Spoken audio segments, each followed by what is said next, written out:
welcome to the special episode 50th. I don't know why I just said special episode 50th. The 50th special episode of Sawdust Nation Podcast. Special. It is special, and I'm special too. With your host, AJ from Crafted and NJ, the lovely hot dog hero G Daddy from MPG Creations, and Josh from North Country Woodworking. And joining us today on this very special episode is special guest Morganhop from MicroJig. You might know him from that fantastic video that he did with that wonderful customer of his. Oh my gosh, it was amazing, Morgan. It was amazing. So, Nick, my finest work.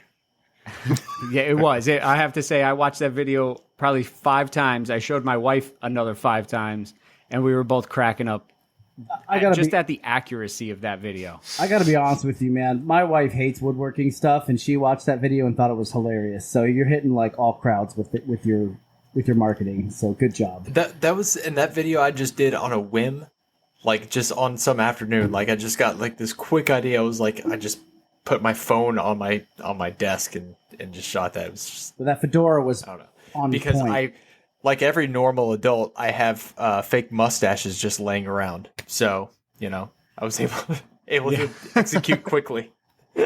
You just have fake mustaches. Let's go ahead and thank our sponsors real quick. Orca Abrasives, thank you for supporting us, and Total Boat. You guys have some great stuff. Love the Halcyon and the epoxy. Let's keep it going, man. Get on that boat, Total Boat. And last but not least, JTech Photonics. Thank you for making this episode possible. Pew, pew. Like we said earlier, Morganhop was here. He is here. He's our special guest from MicroJig. And now is our What's Going On in Your Shop segment. We're going to kick it over to Morgan because I guess it's our Southern hospitality, right? Morgan, you get to go first, sir, since you're the guest. So what's going on in your shop, man? Well, bless you. So what's going on in my shop is I just got some new camera equipment. Kind of in this pandemic situation. Yeah, there's not a whole lot of like marketing or like promotional video stuff that I can do. So kind of trying to flex my like film muscles and like get a little bit more creative with my video production. So got some new camera equipment and gonna make some more, I don't know, artsy stuff. So it's some like programmable motion sliders and like motorized stuff that you can set gestures and have them repeat and everything. It's cool. So I'm looking forward to playing with that. And just making random cuts just for the sake of cuts to see how cool I can make it look on video. That's what I've got in my shop right now. Are you doing all this for MicroJig? Yeah. Now, do they come out with like a list for you of things they want you to like work on, or you're just in charge of like being? No, not really. creative? I mean, like we've got things that we we want to promote every month. Like every month we usually have like a product or a couple of products that we're, running a promotion on. But for the most part, I decide what I want to make videos about and just make them. So you have the creative freedom that basically you want, and you just go out and be like, hey, I think we want to do this. They give you thumbs up and you get to do it? Yeah, I mean, for the most part, aside from the stuff that, like if we're launching a product, obviously, like I need to focus my attention on that. And if we have a promotion that we're, working on a month, I got to make sure that we have enough content to support that. But aside from that, like if I want to do a project video, like I want to build a thing and show how to use this product and this product to do that, then I just do it. Pretty great. That's pretty cool that they give you that freedom. Yeah. So you get your products from engineers, right? And they're the ones who hand it to you and say, hey, promote this. Here's how it works? Or no, I mean, like I also to a certain extent participate in the R&D process as well, because I'm there. We all work in one building, one office, and the shop is attached to it. So I'm there while products are being conceived and developed and iterated and reiterated and reiterated. And so throughout that process, I'm like using each version that we come up with and saying like, oh, it worked great on this, but we can change this to make it work better, because it's the R&D kind of really ties into its functionality and how I can show it and how it's functional and useful to people. So I work really closely with R&D to come up with the best products we can. That's pretty cool, man. I mean, like, especially you get a say in what's going on, and then you get to actually promote it like you do. You've done some amazing videos, especially like I love the Halloween one that you guys did. That was great. I mean, like, it's just, you guys are really creative, and it's inspiration. You got some great video equipment going on in the shop. Is there a major project that you're going to be doing here sometime soon, or anything on the horizon? So there's a we're going to for the next few months start really focusing on really designing and creating good, useful, free, easy to follow plans that use the match fit hardware. So people can just go to the website, download them, and you can actually say like, okay, you're basically looking through like a library of jig plans, and you say like, oh, this one, I like this one, and you can download the plan, and you click on like, here's what you need for this to make this jig, and when you click on it, it'll automatically populate the shopping cart on our website, so that everything that you need to make that jig is right there. So we're going to be working on that over the next couple months, and it's just really cool, like, like pretty basic stuff that every woodworker should have. Like, everybody should have a good table saw sled. Everybody should have a 10-ending jig. Everybody should have I'm trying to design a mortising jig for the router. There's just a whole bunch of jigs that use the dovetail hardware, and the whole point is to just really show how versatile the hardware is. Well, yeah, I mean, I saw on your website, and even on the MicroJig Instagram, the joining sled, and I made a joining sled for myself with some, toggle clamps and whatnot, and it's set to one dimension. The nice thing about the sled that, you guys feature is that you could set it to so many different widths. You could even taper with it if you needed to. And it's so versatile compared to the one that I made. I keep looking at it and I want to make it. And that's going to be my next project that I make for myself, because I know it'll become a part of my shop at that point. I mean, it'll be a permanent fixture in the box, right? Well, the huge advantage of that is just that, like, that's kind of the beauty of the system. And I think that's where all the value in that system lies, is that instead of having to buy T-track, and let's say you make yours 36 inches long, and you want 2 tracks, and then 2 or 3 intersecting tracks, that's gonna cost you like $60 just in T-track. All you need is the one router bit to do all that. In less time, and then you can use that same router bit to do tracks on pretty much everything. So that's the beauty of the system. Yeah. That's one of the reasons, I saw MicroJig, and I'm like, I'm going to give this a try. Because I was saying earlier during our live, we don't have huge shops. And because of your situation, you actually had to downsize a little bit too, and use your small workshop as well. Shed, 10 by 12 shed. Yeah, I didn't want to say it, but yeah, your he shed. It's a PVC. It's a hollow plastic PVC shed. It sucks, but it's what But you made use of it. But at the same time, my job is to create content, and doing that project and building out that 120 square feet gave me a couple months worth of content. So. It was worth the time. I mean, you had a lot of great ideas in that. In the beginning, I had a bench, not that like versatile, but something similar. And I wish I would have thought of some of those things you put into your bench, or had the MicroJig system during that time. But it was ingenious. I enjoyed watching you build that. It was fun, and it was hot. I mean, now that's all.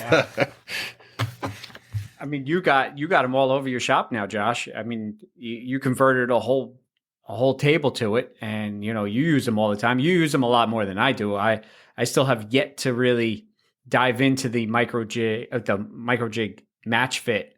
I have them. I have so many ideas, but just no time to even build them. But the best thing for me, I know we were talking about the dovetails, but the gripper is literally the hands down the best tool I have ever bought. Because I mentioned it on the podcast many times before, but I was deathly afraid of my table saw, and that is the only tool that made me feel safe enough to actually use it.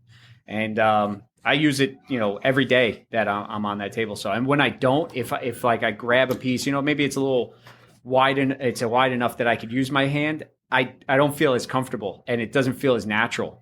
Just to have the push block, you're up high enough away from the blade, you're safe. It's not going to kick back on you. That thing really stepped up my game on the table saw. Builds so much confidence, man. I agree with that statement. Yeah. I use it hands down for almost every cut. So, and not only that, like I mentioned in our live earlier, my favorite is that push block for the joiner. That's my favorite. For sure. And one of the things that, I don't know, like just in normal everyday use, you wouldn't necessarily think about it this deeply, but one of the things that the gripper does, I think, is it makes you really consider the cut you're about to make, because you have to set it up. Yes. You have to set it up for the width of the cut, for the thickness of the material, and it makes you really think through and visualize the cut that you're about to make. And it just makes you more mindful, I guess, and more aware. And that's just your awareness makes you safer. Oh yeah, it really does, because you go through it so many times. Is this cut feel safe, and then you can have a piece that's a little wonky, and now you got to set the MicroJig or the gripper up, and if it doesn't feel right with that, it's like I put that piece to the side and I'll grab something else that does feel right, in the whole cut. Because, I learned that early on. I thought you just send everything through the table saw. I didn't know. I was brand new to it. And then somebody once said, if a cut doesn't feel right, if you flip the piece of wood multiple times and it still doesn't feel right, you just put it to the side. Don't even use it. But that gripper has changed everything for me. And it saved me multiple times, because I work with pine a lot, pine 2x4s, which we all know is extremely dry and very rare. And straight. And they never have any tension in them. But that gripper has literally saved me from, I always use a riving knife, but to have that confidence where I know it's not going to, clamp onto the blade and get kicked back at me, I know I could hold that piece securely. If I was using a push stick, I don't even know if I'd still be here, because of how many times that wood literally just slammed on itself after I cut it. And that gripper saved me multiple That's one of the times. things that, that's one of the conversations that I often have with critics, or not even critics, skeptics, or just anybody who is just discussing the merits of the gripper.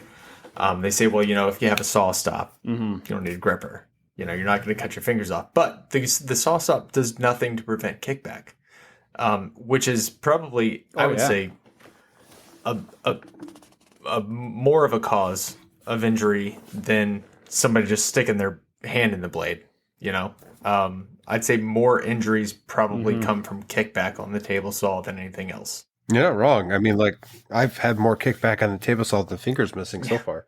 But sometimes hand contact with the blade is the result of kickback, because you're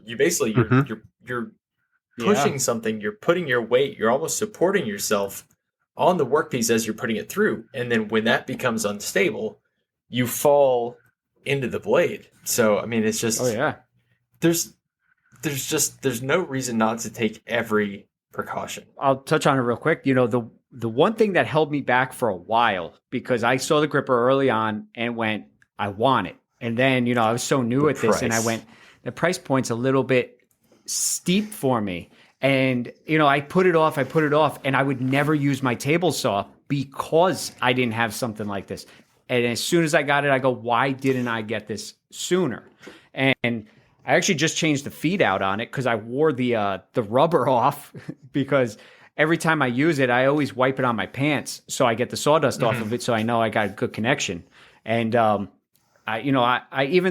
even looking at it going like, I still have some rubber left on it, but to replace those was even, it brought it right back to brand new.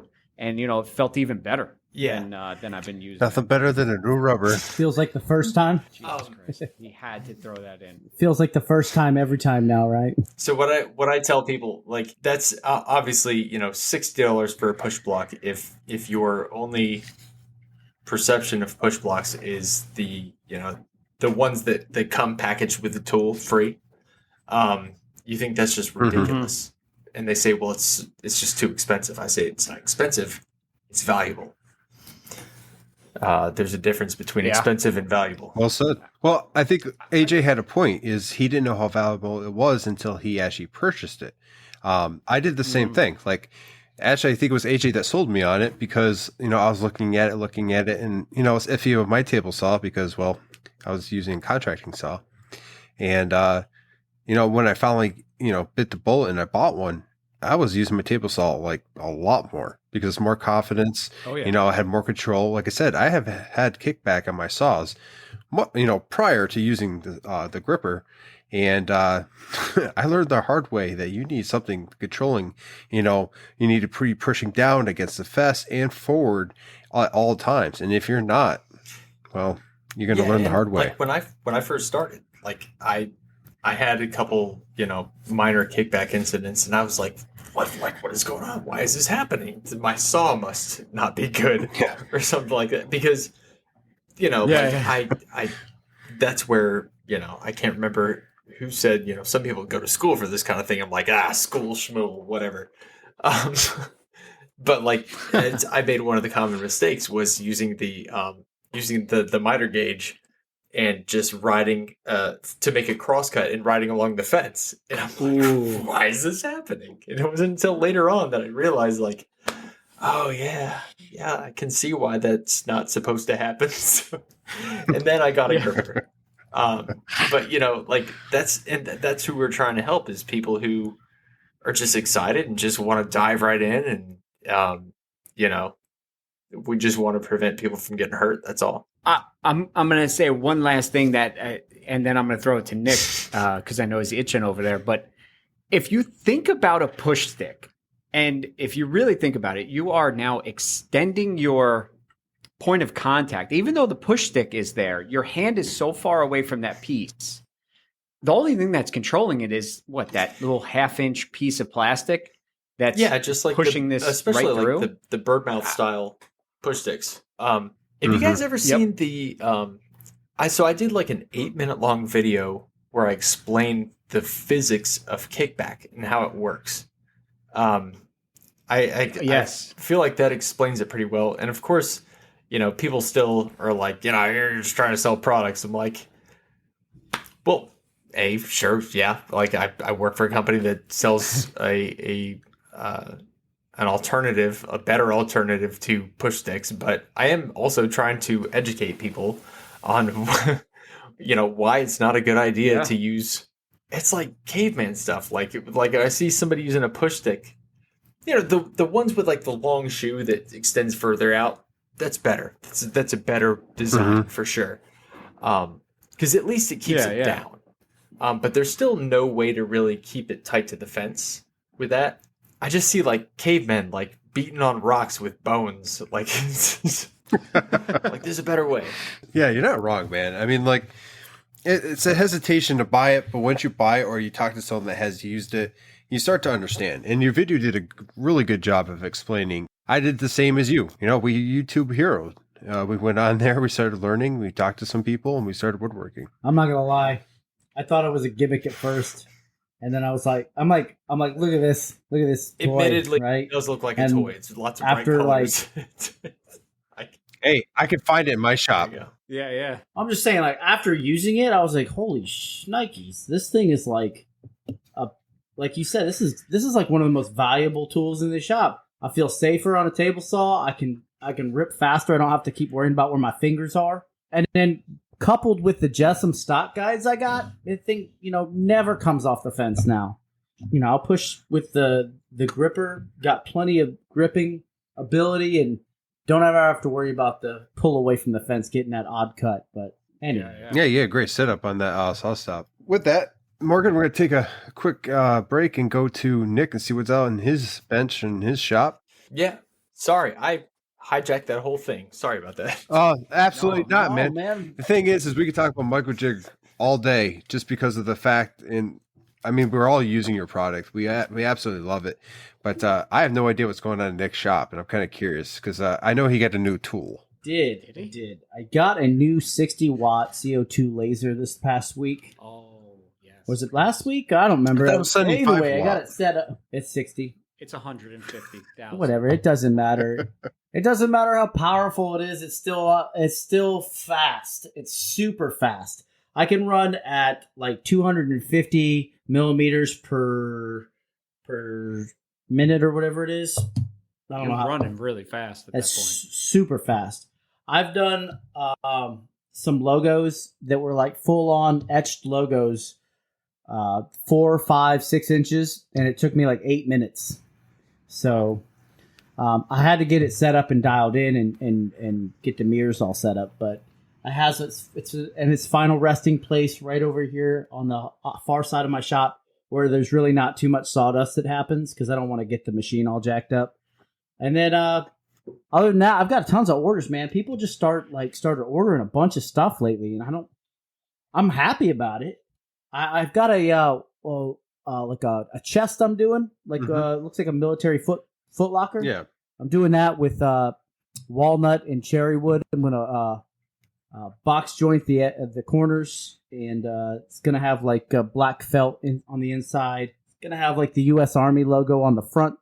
And on top, on the lid, it's going to have the, what do you call it? The unit logo or the unit identifier for that particular individual. On the inside of the lid, there's going to be a flag holder with some, with glass and all that. But and then there's 2 trays. One's going to have the NCO creed on it, and the other one's going to have the soldier's creed on it. It's going to be a great time. Nice. It's going to be a great time. It's going to be a great piece of. It's just going to go ahead and I'm doing it more as. I gave the person a real good price because I for one, I wanted to do this project to prove that I can do more than just flat items, like better than just plaques, if that makes any sense. Because I know a lot of people see my work and they're like, oh, well, he's really good at making plaques, but can he make a structure? So I want to go ahead and. Well, Josh is over there. Squinting his eyes. But I've seen you make that's really great boxes before, man. You do really good at making those boxes. Well, have you seen the coffin I made? I made a coffin. You showed me the picture. You said a bar top too. You made a bar once, didn't you? I did.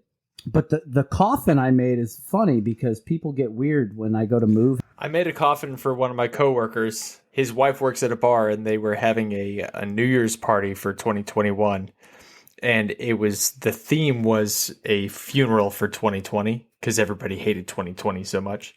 So everybody posed for pictures. They set up like a photo booth for everybody to take photos in the coffin. So I just made that for him. That's pretty cool. It's all great and fun while you're making it and during the event, but afterwards, what the heck do you do with it?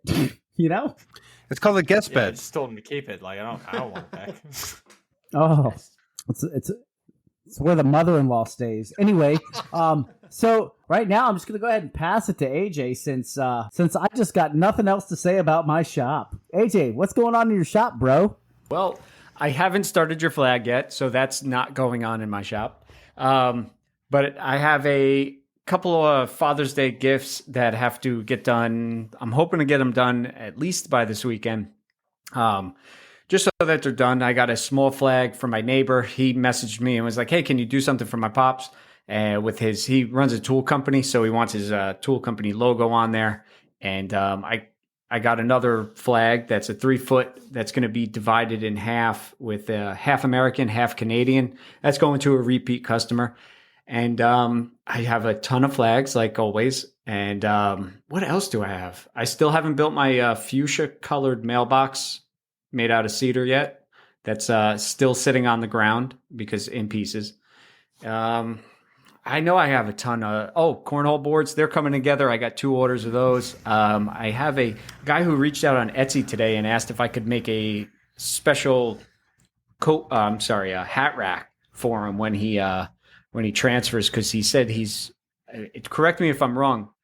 PCO. PCA When, or PCS. He's PCSing. Okay.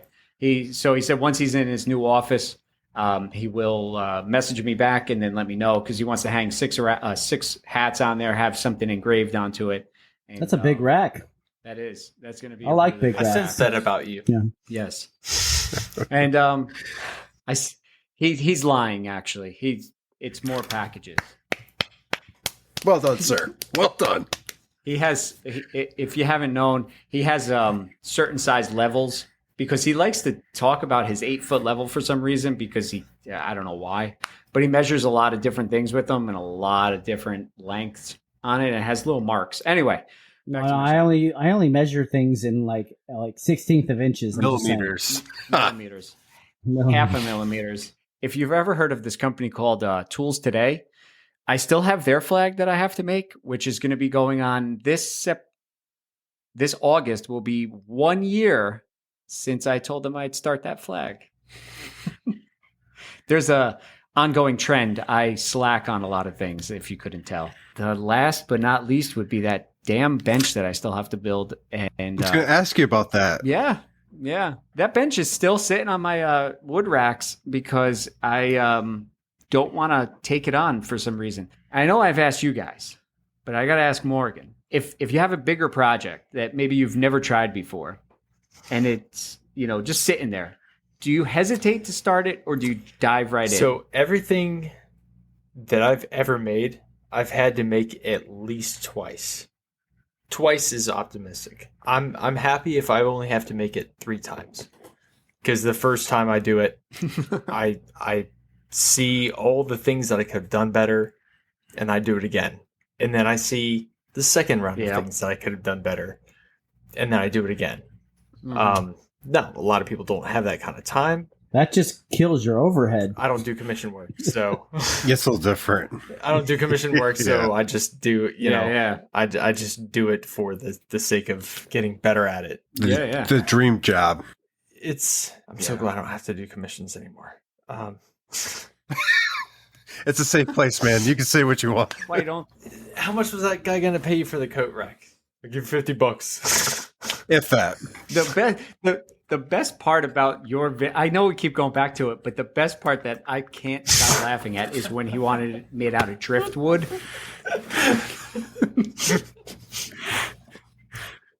After we're done recording, I'm going to have to go back and watch that now.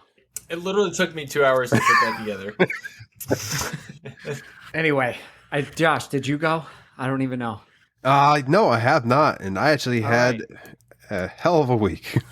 All right. Well, we're going to get to know that, because not only does the world want to know, Morgan needs to know what is going on in your shop. So this last week has been a week of no sleep. I spent most of my nights in the wood shop to about 3-4 o'clock in the morning, and to wake up and do it all over again the next day. I had to do 9 Foor hammers. They were all 2 feet tall, about 10.5 inches wide at the hammer side. And they all had inlays of coins, and all personalized with different phrases and names and ranks. The end caps were all done on the glow forge behind me, which was a big time saver, because I took some, I don't know, it was about an 1/8 inch piece of walnut that I resawed, and I was able to go ahead and engrave on it, and then cut out the circles right on the glow forge, which in the past I would have to make the circles in the shop, which was kind of sketchy, A, and B, took some time. So that was a huge time saver. Long story short, I knocked those out in 2-3 days.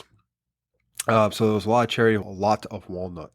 And then moving forward, I had a flag that I needed done in about 2 days. I got that knocked out. I had to fix someone else's flag and add some details to it. I had a couple going away gifts that were completed. And then I did a set of cornhole boards that, for some reason, I am challenged when it comes to cornhole boards. I cannot get the legs right if it kills me. And after the 3rd set of legs, I finally nailed it. But they turned out really good. And I got to deliver those, and it was a birthday, so they were really happy with them. They got to play on them. And the best thing is they messaged me the next day and told me how much they loved them, which you don't always get that reach back. Nice. So having someone reach out, I've had them reach out before the next day, and they told me they fell apart. No, I'm just playing. Next when the customers give you that reach around. Oh, I thought you were going somewhere else. Morgan, I want to thank where I thought we were you going for with coming on today, because you are like in my head. Hey, now, let's not go there. It's a dark place. Anyhow, yeah, it was nice that they reached out and gave me some feedback on it. Long story short, though, it doesn't end. The people that order the mallets need something by Friday, so I need to create that. But it's the way commissions work, especially around here during PCS season. And everyone's coming, everyone's leaving, and they all want something. So that must be exciting. Stop, AJ. I'm just saying, if everybody's coming, it's going to be a great time. I can see Nick's wheels turning. World's greatest party. I mean, I usually leave after I'm done with that too. So okay, so moving on though, Nick, we know you have some big news for our listeners that include 5 different individuals that have subscribed to our Patreon. So, ladies and gentlemen, we just opened up our Patreon account, and now we're letting you contribute to help keep us on track and paying for this podcast, helping us fund this whole addiction to talking shop. But our first 5 donors have been Mr. Mike Naparaj from Nap's Knotty Works, Jesse Foor from Jesse Foor Woodworking, Billy's Builds, Noel Toledo from Kumo's Workshop, Donald Starnes from Ducky's Mesquite, and Greg Wallaway. Wallway? Whatever way, it's Wallway. Anyway, so thank you all for donating to our Patreon account. It's people like you that keep us afloat and keep us making this content for you and getting to have cool people like Morganhop on the show. So that being said, I'm going to kick it back over to Josh. Absolutely. We went ahead and sent Morgan some questions so we don't, scare him too much with some of the things we have to say. But Morgan, how did you get started woodworking, and how long have you been woodworking? Let's see. So I started woodworking in, aside from like building skateboard ramps when I was a kid, I started actually formally woodworking in like 2012. And it was because I was in a band at the time. I was playing a house gig at this bar that was an underground bar, and it had this narrow staircase that went down to the bar underground from the street level. And I had this enormous guitar amp that it was just a nightmare carrying it up and down those stairs. So I just figured I wanted a smaller amp. So I went shopping for one. Didn't like anything that I saw just because they were all just, ugly and basically all looked the same. I was like, what if I made one out of like wood that like looked nice? And that was my first woodworking project. And it came out terribly. And then the second one came out terrible, but a little less terrible. And by like the third or fourth one, I was like happy with how it came out, and I like posted a picture on Instagram, and then people, started like taking interest, like, oh, that's cool. And so like I started making more speaker cabinets, and then that was like the business that I started selling speaker cabinets to guitar players, all like, solid hardwood, kind of uniquely designed speaker cabinets. Turns out there's not a huge market for that. Who'd have thought? And all anybody seemed to want to buy from me was furniture. So people would, ask me like, hey, can you build this table or this desk or this, this bench or this whatever? And the answer was always just, sure. Yeah. And I would just figure it out as I went along. And so I transitioned from building speaker cabinets to furniture. And then I started really getting interested in the processes and all the different ways that you can cut something, all the different ways that you can assemble something, all the different styles of joinery. And then it just kind of went from there. So what kind of wood did you use to build the first speaker? Big box store stuff. I got the the twisty stuff. not the construction grade, but I did get the hard pine. It's as hard as pine can be. Like pine. So you bought the quality stuff. Yeah. Yeah. It was twisted 180 Nice. degrees from one end to Even the better. other. So like just, big box store stuff, I just got like the pine and the poplar because every once in a while you can find a nice dark purple piece of poplar, and I like that contrast. Yep. So I didn't even know that there was a woodcraft in town, like not even far from me. I'd never even heard of woodcraft. And so that was what I first used. And then, over time I obviously get online and start researching and figuring out okay, how can I do this better? What is some better wood that I can use? What are the tools that I need? So I made my first speaker cabinet with a hand circular saw and a chop saw. That's it. So it just goes to show you don't need all the fancy tools to do the job. But it makes it a lot better if you have them. Oh, yeah. Oh, yeah. Quality goes up, Yeah. speed. But you said you were online looking for, how-tos and people to influence you. So who were your major influences that you were looking at during that time that helped you progress and get better? I would say so. When I was first starting out, Steve Ramsey. Steve Ramsey is he's the go-to for people who have an interest and are entry level, and they're really need just straightforward, simple guidance to here's how you do something safely and do it the right way. And since that time, Steve's started creating content that's more catered to kind of higher end work. But at the time he was almost a beginner himself. And so it was kind of I was going through this journey of him learning with him while I was learning. And then, of course, you find other content creators, Mark Spagnolo, the woodworker or the wood whisperer. I've enjoyed his content, and when I found his stuff, it was a little bit beyond my skill level, but I just love his delivery so much. He's just so genuine, and he doesn't I don't know, he's the bad boy. Not the bad boy, but He's down to earth. yeah, he does not he doesn't cater to anybody, but just Nope. what he knows is right and what he knows he wants to do. He doesn't sell something that he doesn't or think is useful. I don't know. He's just very, very genuine, and that I identified with. And he's hilarious. Yeah. He's just a funny guy. Yeah.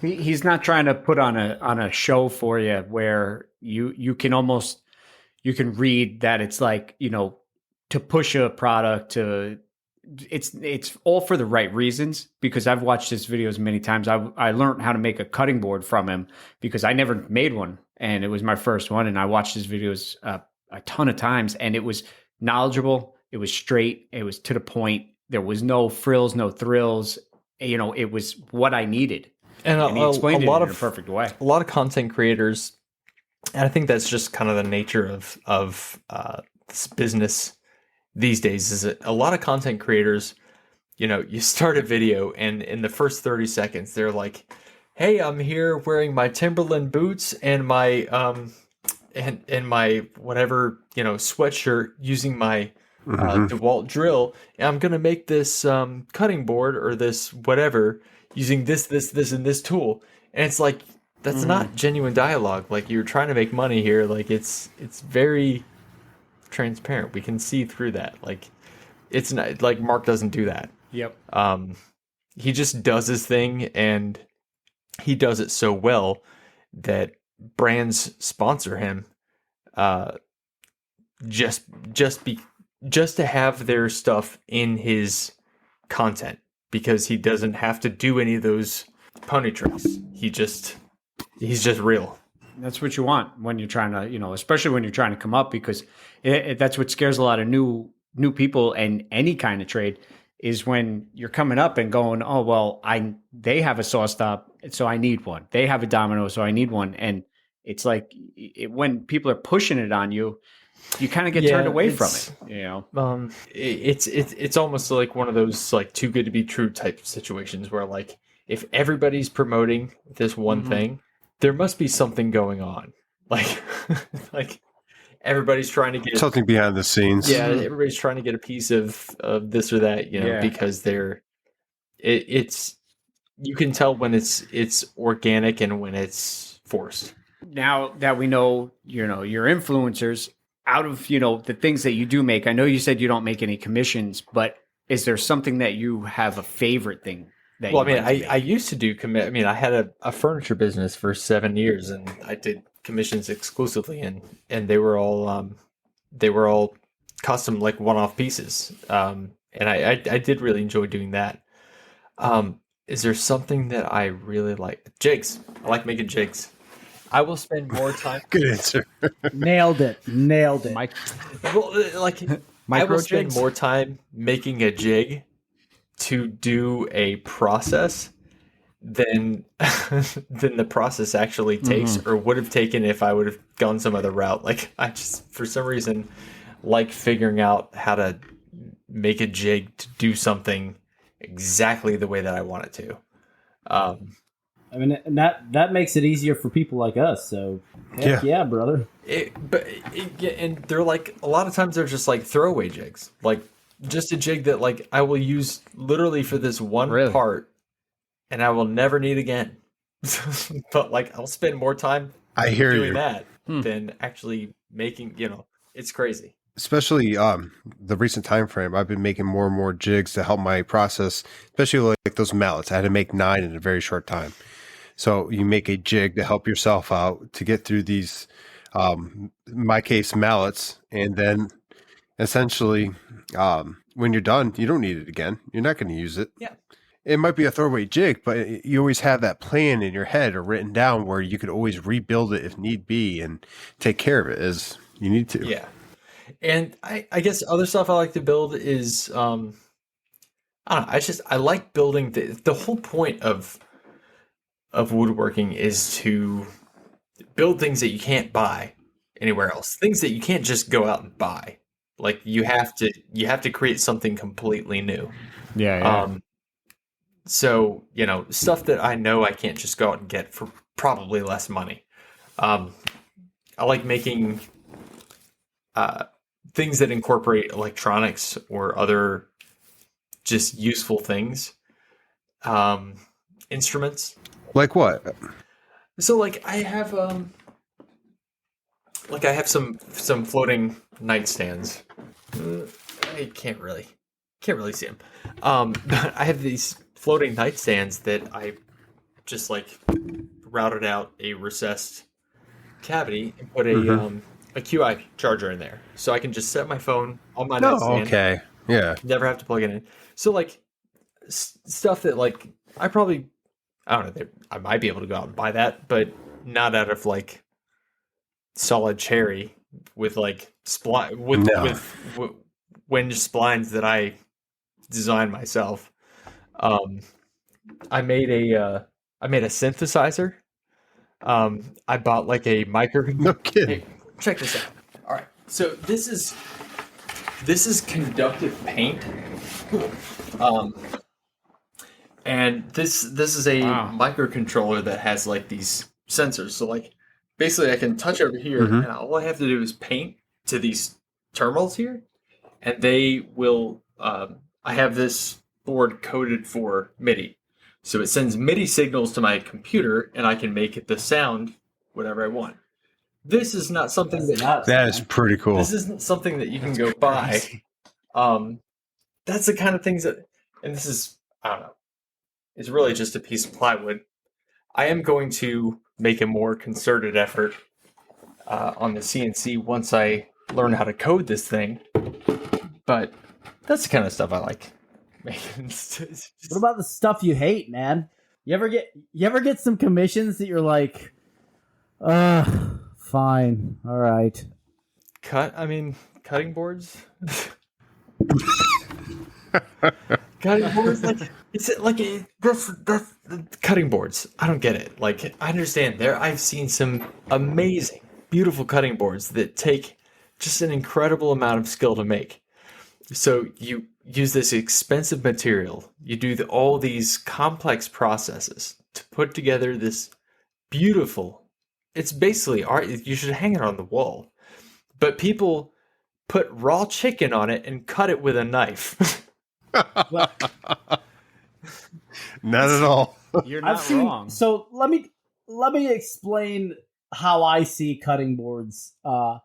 There's like different levels. Obviously, there's the guy who takes a piece of live edge and just throws some finish on it and says "ta-da," and then sells it. Tries to sell it for a bunch of money. Then there's the guys who do all the ripping, all the planks and stuff like that, and try to make like, decently looking professional cutting boards. And then you've got the guys who are like the super cutting board masters. They make like the 3D kind of, almost like optical illusion type cutting boards. Yeah.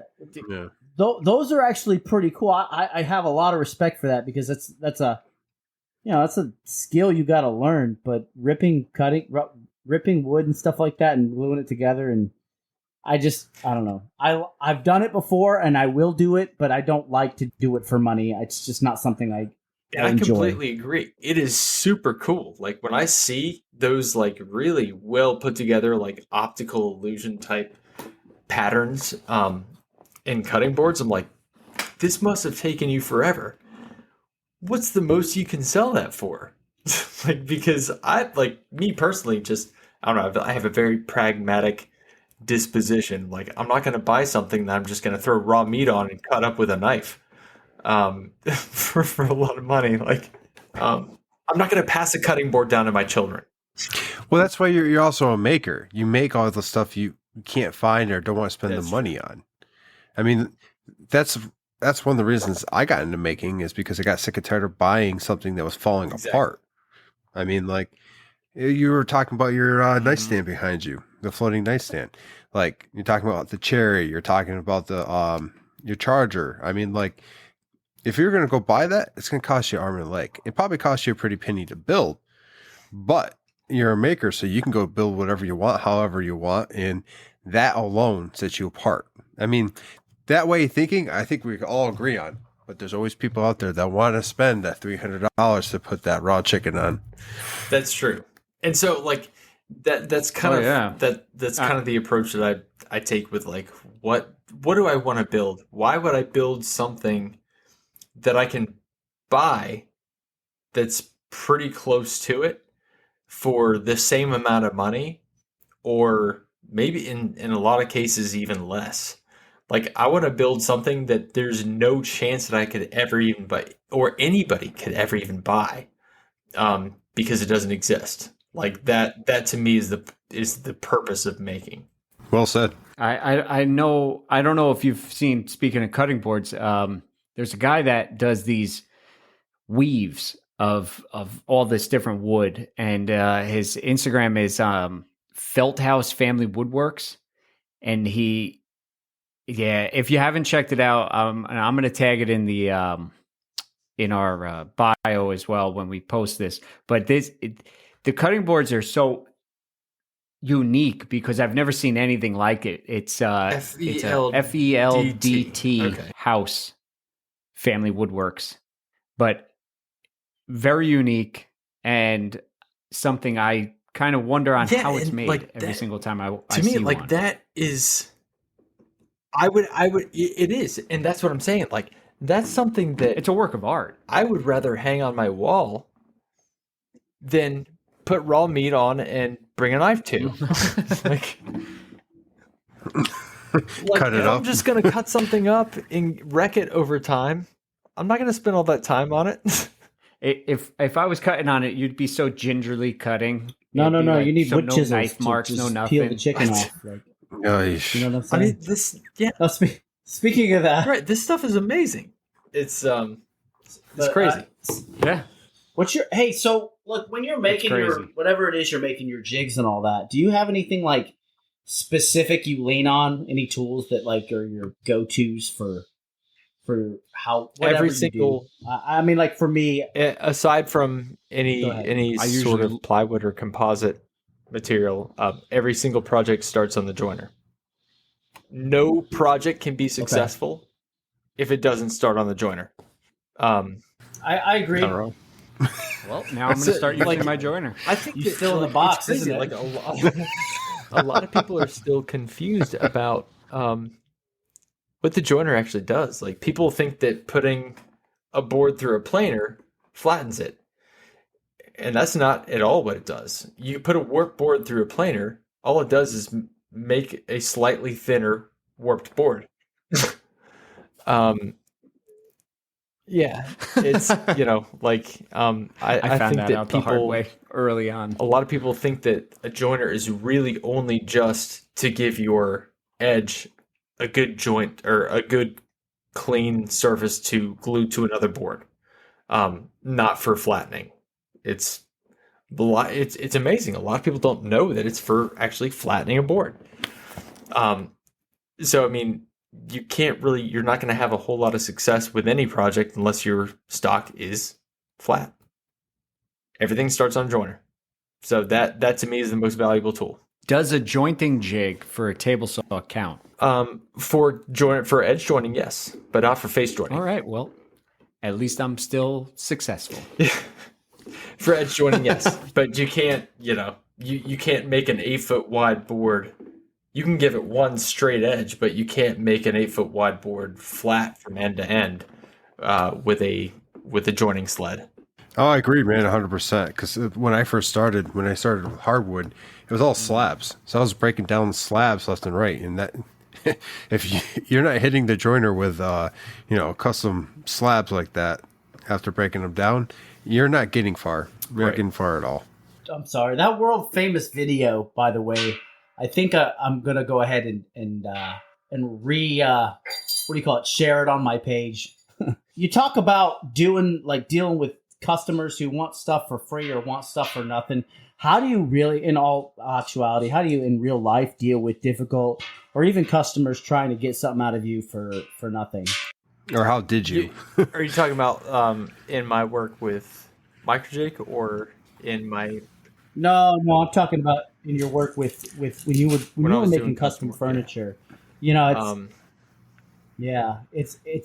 probably more so evident back then than it is now because they realize you have a good company behind you now, right? People aren't calling me. Well, actually, people are like still asking me to make them stuff, but it's more or less people that I know being like, "Hey, can you make me this?" I'm like, I'm not really doing commissions anymore, but I don't know. Like, I would get it's not I can't blame people. People don't have a realistic idea of what things cost. We live in a culture where if you need a nightstand, you can go to IKEA and buy one for $10, and it may only last a month. And it's like, whatever, I'll just go back to IKEA next month and buy another one for $10. I don't understand that mentality whatsoever. Well, I don't get it. It's a throwaway culture. They're not they don't want things that they are going to keep forever and give to their kids. They just want something for now. So and that's kind of like most consumer goods in this day and age. So that was what I ran into, was like, it was just so difficult to communicate the value of custom work. And like, yeah, you found the same thing at IKEA for less money, but they have enormous machines that are set up for only one process to make this product. And they're buying in just these enormous quantities, so their material cost is less. Like, what they're charging for their finished good is half of what I would have to pay for raw material. So it's Absolutely. not understanding that makes it really difficult for customers to understand why you have to charge what you charge. And I saw that as a battle I was never going to win, so I just stopped doing it. That's fair enough. I've been really lucky with the community that I'm in. They want the custom piece, and they care about the price, obviously, but they understand it. There's been only a few customers I've had to deal with where I've had to explain that. Like, you go ahead, you can buy exactly what you're showing me. In fact, here's the picture. I looked it up and reverse searched it, and here's the price. And then, but my price is, going to be 2 times what you saw online because of the fact of it's my skill, it's my time, it's the materials. It's going to last 4 times longer than that is, even longer than that. It's hard to explain to someone that does have the throw it away mentality that you're explaining. And especially today, like material costs, lumber is so expensive right now. Yes. Yeah. Like, you try to quote anybody and they're like, what are you talking about? Yeah. It's I've seen it multiple times over, the course of being on Instagram, but there was a post a long time ago. It was a customer didn't want to pay the price that somebody had, even for labor, or a laborer. And it goes, okay, then you go buy the tools, you go buy, the schooling, the skills, this, that. When you add it all up, it's a lot of money that you invested into your craft that, they don't see it. They just see, oh, well, I could buy it at IKEA for $10. They don't realize that their IKEA is now making, how many thousands of them a day, where their production, is so high that they can charge only $10. Meanwhile, we have to charge, X amount because it's... Dude, and China's killing the game, man. They're killing us. All that stuff is made in China, bro, or most of it. So, you get that particle board in with a veneer on it, and it looks like wood. And I'll tell you what, you go ask any high school student what the difference is, and they'll tell you there is no difference. And if you see, like, if you cut that stuff open and you look, it's hollow. It's like a honeycomb pattern corrugate almost. Yeah. With a veneer on it. Like it's hollow. It's amazing. It's ridiculous. Nobody, I'm surprised a lot of people, everything back, I'm only 32, but when I was growing up, everything that my parents had was like passed down. They had all solid wood furniture. And when my father was moving out of his recent house, he had these gorgeous, large like cabinets that were solid oak. Nobody wanted them. He couldn't give them away for free because nobody wanted them. They were one, a little too big, or, nobody wanted that wood look. But nobody really takes pride in the things that they're buying anymore. And the convenience of having that big box store with the veneer on it. Who cares what the inside looks like? We know what goes into it. We would like that solid piece instead of having a hollow piece of I air. think that's kind of the pride that like the woodworking community has with each other, is that we're almost like in this special club where like we see things that most people don't see. And that's kind of nice to. It feels nice to be a part of that. Talk about being a part of a community. So how'd you get started with MicroJig? What was the beginning? You're the face of a company that like all 3 of us have invested in. Multiple people that listen to us have invested in. What's that like? How'd you get started? And how can I apply? Explain to us. How's it feel to be famous, bro? One, I think that's probably an overstatement. It's definitely an overstatement, but okay, so I promise this won't be long. I took a deep breath like it was going to be super long, but it's not going to be super long. This is your show, man. So it's as long as you want it to be. All right, back in 1999. No, I'm just kidding. On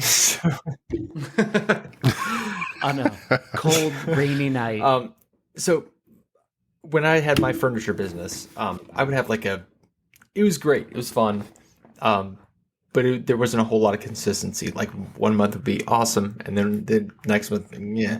When my wife and I decided that we wanted to start a family, we decided that like I should probably have something that was more consistent than the woodworking business. So I started looking for jobs in that field, and I found a posting from MicroJig, and I didn't even realize that they were local at the time. I thought that it was just like a local rep or something. Reached out to him. I submitted my resume. We did like a phone interview. And at the time, we we mutually agreed that I was not the right person for that position because it was like this executive level, like operations type position that I was not equipped to do. It's a good thing that I didn't do that. But they said, hey, we'll keep your resume on file and we'll call you if we ever, if anything ever comes up for you, which usually means, see you never. Usually that means you're never going to hear from us again. And then that was kind of what I assumed. That was the last that I thought about it. And then a year and a half later, I get a call from MicroJig. And they said, hey, Wow. We've had your resume at the top of our pile. We now have a need for you to do exactly what you do based on what is in your resume. We're willing to create a position for you specifically if you're interested and if you're available. I was like, yes. So they created this position for me. And they just said, all right, here's what's in your resume. That's exactly what we want you to do. Go at it. So that is how I got started with MicroJig. And that was, it'll be 4 years in August. So what's your official title? Do you have officially, an official title? My official title when I started, and this is in like documentation, was Wood Sorcerer. And I'll give you the backstory of that. We have this... Yeah, you're going to have to dive deeper in that. I've been calling people that for years. We have this internal software that we use just for internal communication. And everybody, it's like a social media type thing. Everybody has a profile. They have a profile picture. It says their job title and everything. And I was hired without a job title. It was just like a Morgan's doing whatever he does type thing. And so... When I was filling out my profile when I started, I just put Wood Sorcerer just for fun, just for the 5 other people that worked there at the time. And then the guy that does all of our social media content management, and he started putting it into videos, like graphically. I'm like, well, I guess it's out now. So then that just kind of became like a thing. And so for a while it was Wood Sorcerer. And then I did come to my superiors and I said, hey, like, that's not really a title. Like, I can't have that on LinkedIn. I can't have that on a business card. Let's talk about a real title. So then, we looked at what my job responsibilities were closest to, and that would be creative director. So now I'm creative director at MicroJig. That's pretty interesting. I would have totally made you keep Wood Sorcerer and be like, no, you're getting business cards with that on there. And that's... We've already ordered them for you. Wait. No. Oh, there it is. Nice. Boom. It's there. Oh, yeah. Oh, wow. He actually has it on his business card. That's awesome. Like a month before my official title changed. So I'm going to cherish these. When you were going through like this interview process and all that, did you actually get to meet the owner? Because I know you told me the origin story of MicroJig, and I'd love for you to share it again. With the owner every day. Yeah, if you could elaborate on any of that, that'd be great. So, yes. So, MicroJig was started by Henry Wang. He grew up in China and immigrated here in the 1970s. I want to say it was the early 70s. He and his wife were in the restaurant business for a while. They had a Chinese buffet in Altamont Springs in the Orlando area for years. And he was always building stuff for the restaurant. Woodworking was a hobby of his. And he was building a cutting board. Oddly enough, we just went on and on about cutting boards, but he was realizing that like he would get down to a certain width where like he didn't feel like he could safely cut anymore. So once a board got down to about 4 inches, he didn't feel safe having his hand between the fence and the blade. And so he would have to trash all that material because there was no safe way to cut it any narrower than that. And then that's when he got the idea for the gripper. And so he came up with, I want to say, more than 40 different iterations of prototypes of the gripper. Finally landed on something that he was happy with and found a manufacturer in Ohio. They were currently manufacturing stuff for a couple accessories for Shopsmith. So he got them. They made like his first batch of grippers. He was so happy. Got on the show circuit, the Peachtree woodworking shows. And the first show was scheduled for end of September. And that was in 2001. September 11th, 2001. Plane hits the building. Nobody goes to woodworking shows. Yep. Nobody goes out to do anything. So he's just like at this show. It's just buttload of product that he just bought, and nobody is showing up. And so it was just like a real grind to like kind of get from that point to get exposure, to get people to actually see this thing and understand its value. And that was in 2001. And then now 20 years later, this year's our 20-year anniversary. We're in much better shape. I would say so. Does he have those 40 prototypes like displayed? We have anywhere? them at our shop in I'll take a picture. So I'm actually working on I'm just working on a video piece just about his name's Henry. I'm working on a video piece just about Henry and his story and how he founded MicroJig and how MicroJig's grown since he started it. But I have all those prototypes in a bin in our shop 20 minutes from here. So those will all be featured soon. Wow. That's pretty cool.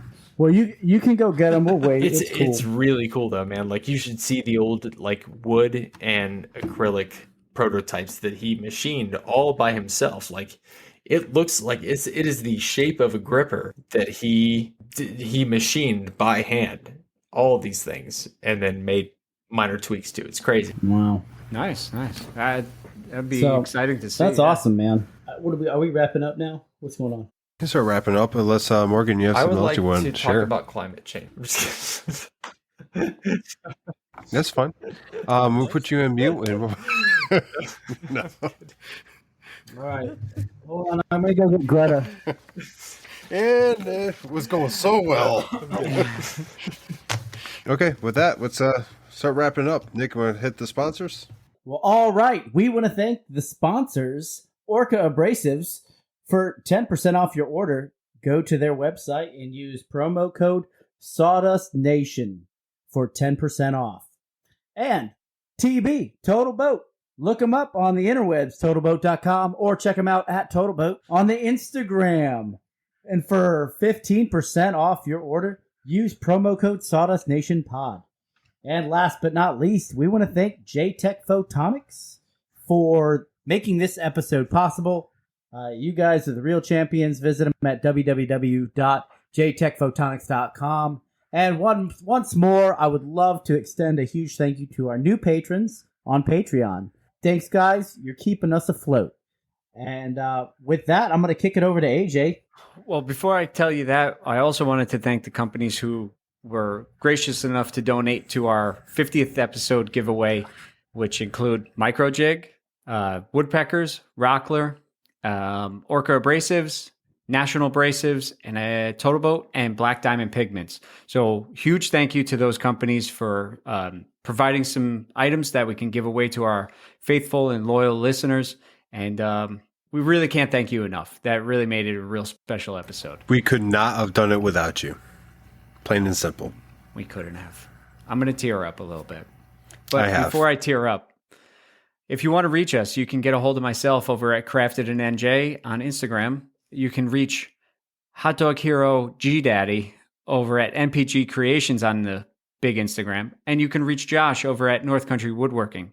And if you want to send Morgan a wonderful message and let him know how wonderful this episode was and thank him for being on the 50th episode, you can reach him at, I'm not sure your Instagram handle. It's Morganhop. I thought it was simple.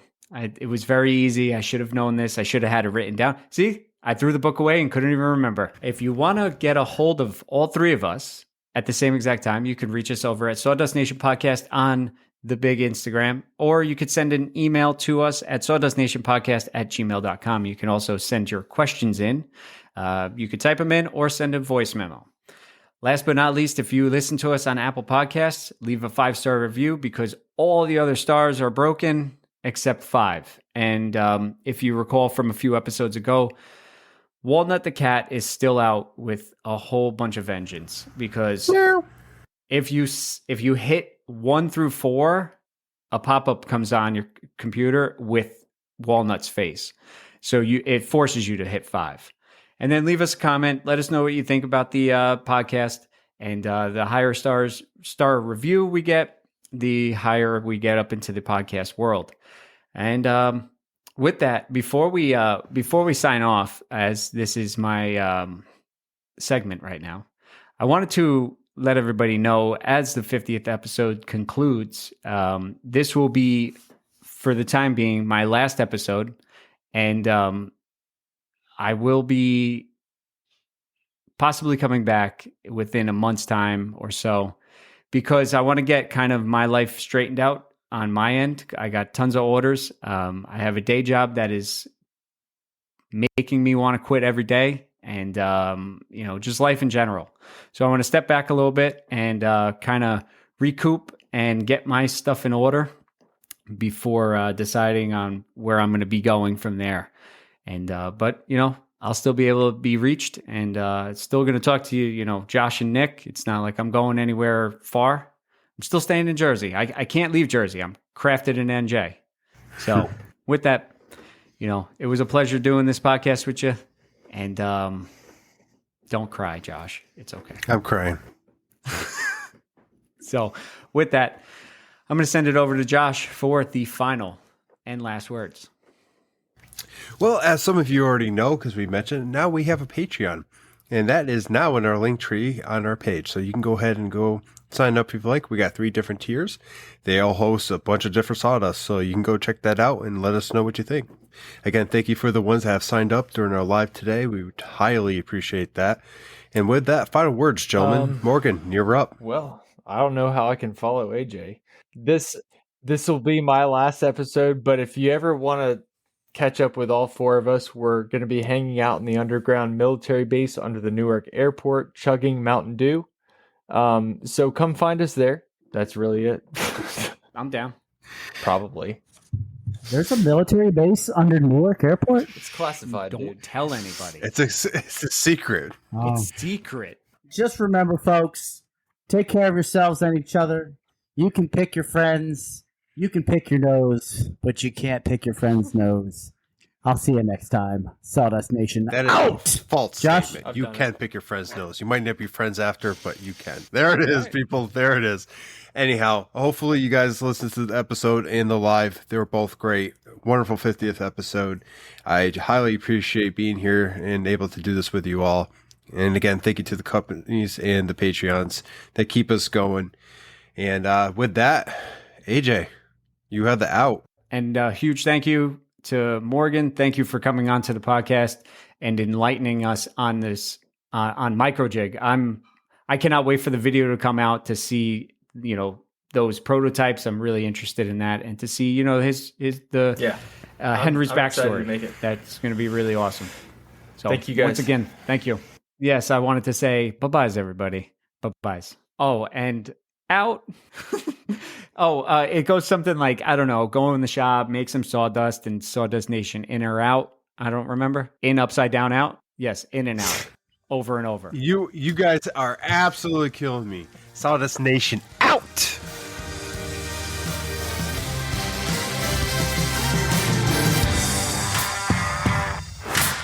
Oh, same. But still same. Same, but different. But still same. Yeah, thank you.